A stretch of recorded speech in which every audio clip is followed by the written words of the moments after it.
Strawberry নিয়ে আমরা প্রচুর ভিডিও করেছি। আজকে মূলত আসে এই সময় এসে স্ট্রবেরি গাছে এর আগে একটা আমি ভিডিও করেছিলাম যেখানে আমি বলেছিলাম গাছে এই সময় ফুল এবং ফল আসার সম্ভাবনা রয়েছে। যেহেতু ফুলটা আসে, ফুল আসলেও ফল খুব একটা বেশি কোয়ালিটি হয় না। আর তার সঙ্গে সঙ্গে রানারের উপর আপনাদের জোর দিতে হবে। আর এই সময় এসে আমার কাছে কিন্তু প্রচুর রানার চলে এসছে। আর এই সময় আমাকে যেটা করতে হবে সেটা হচ্ছে এই রানারগুলো থেকে চারা তৈরি করতে হবে।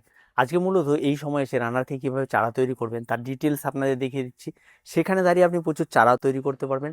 তার সঙ্গে সঙ্গে আপনি যেটা খুব ইম্পর্টেন্ট একটা জিনিস করতে পারবেন সেটা হচ্ছে গাছে এই সময় আমরা কি পরিচর্যা করবো। অনেকে আমরা রয়েছি যে পরিচর্যা নিয়ে ভীষণ ভয় পাই, যে কি করব, স্ট্রবেরি গাছ মেরে মারা যাবে না, কি করব, খাবার দেবো না দেবো না, সারা বছর কে বৃষ্টির জল থেকে বাঁচিয়ে রাখবো, এরকম ভাবনা চিন্তা আমাদের অনেকের মধ্যেই থাকে। তো এই সমস্ত কিছুকে দূরে সরিয়ে দিন। সবার প্রথম কাজ হবে হচ্ছে আপনার রানার থেকে চারা তৈরি করা। দেখুন, রানার থেকে চারা তৈরি করা এইখানে সবার প্রথমে আপনাকে নিতে হবে, হয় আপনি কাগজের কাপ নিন বা আপনি প্লাস্টিকের টব নিন, যে কোনো নিন, একটা ছোট সাইজের আপনি নিন। আমি যেমন নিয়েছি ছোট ছোট যে টবগুলি দেখতে পাচ্ছেন প্লাস্টিকের, এগুলি চারা করার জন্যই পাওয়া যায়, এগুলো আমি নিয়ে নিয়েছি। তো এইগুলি নেওয়ার পরে এগুলোর মধ্যে মাটি ভর্তি করে যে রানারগুলি বেরিয়েছে সেই রানারগুলির নিচে এগুলিকে আস্তে করে বসিয়ে দিয়ে একটা লক করার চেষ্টা করবেন। লক বলতে হয়তো একটা তার বা কোনো কিছু কেটে একটা লক বানিয়ে সেটা দিয়ে এটাকে আটকে দেবেন। আটকে অন্তত 7 থেকে 10 দিন থাকলে এখানে চারাটা রেডি, এবং এই টপটার মধ্যে বা এই ছোট্ট পটের মধ্যে এরা রেডি হয়ে যাবে। এখানে তারা তৈরি হয়ে এখানে গ্রোথ নেওয়া শুরু করবে। এখন বিষয় হচ্ছে এত তাড়াতাড়ি আমরা চারা তৈরি করে কি করব।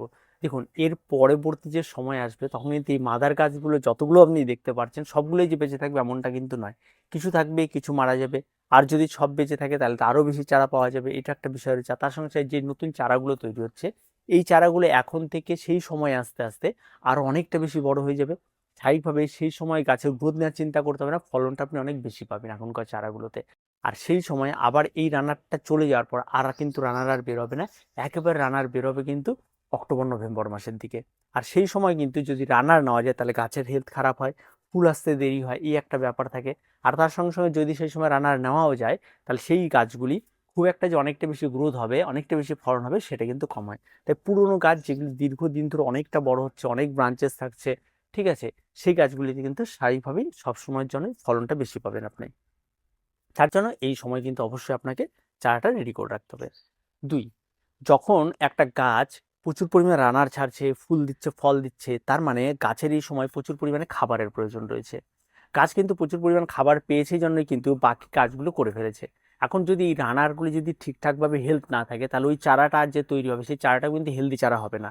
তার জন্য এই সময় কিন্তু গাছে খাবারের প্রয়োজন রয়েছে।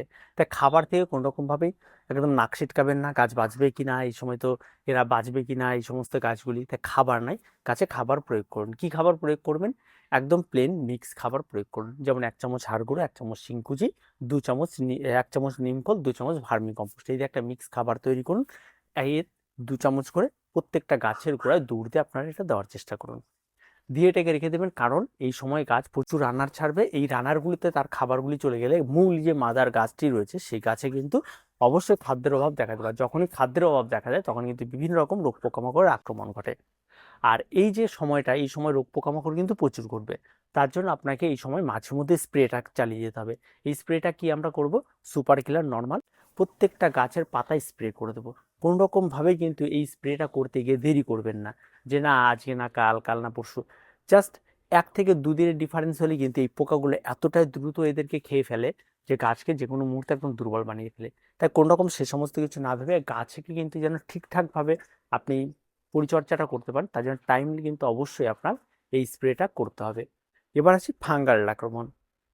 এই সময় গাছের গোড়ায় মাঝে মাঝে বৃষ্টির জল পড়বে, মাঝে মাঝে খোলামেলা রোদ রয়েছে, তার জন্য গাছের গোড়ায় মাঝে মাঝে ফাঙ্গাল আক্রমণ ঘটতে পারে। তাই মাঝে মাঝে আপনাকে অন্তত মাসে 1 দিন, মিনিমাম হলেও মাসে 1 দিন অ্যান্টিফাঙ্গাল, ব্লাইটক্স যদি থাকে ব্লাইটক্স, সাপ থাকলে সাপ, বেবিস্টিন থাকলে বেবিস্টিন, বাজার চলিত প্রচুর পাওয়া যায়, যেটা আপনার পছন্দ সেগুলি নিয়ে একবার হলে স্প্রেটা আপনি অবশ্যই করবেন। স্প্রেটা যখন করা হয়ে যাবে এই শিডিউল অনুযায়ী এগুলি করবেন, প্রত্যেকটা গাছ সুস্থ থাকবে। প্রত্যেকটা গাছ যত বেশি সুস্থ থাকবে এই গাছগুলি তত বেশি ভালো থাকবে। গাছে যেন কোনো রকম ভাবেই যে ব্ল্যাক স্পট না পড়ে এই বিষয়টাকে খেয়াল রাখতে হয়। যখনই দেখবেন গাছে ব্ল্যাক স্পট পড়ে গেছে ঠিক এই টাইমটাতে হয়, তখনই কিন্তু গাছের সমস্যা তৈরি হয়। আর এই স্পটটা কখন পড়ে? যখন প্রচন্ড তীব্র দাবদাহ থাকে তখন পড়ে।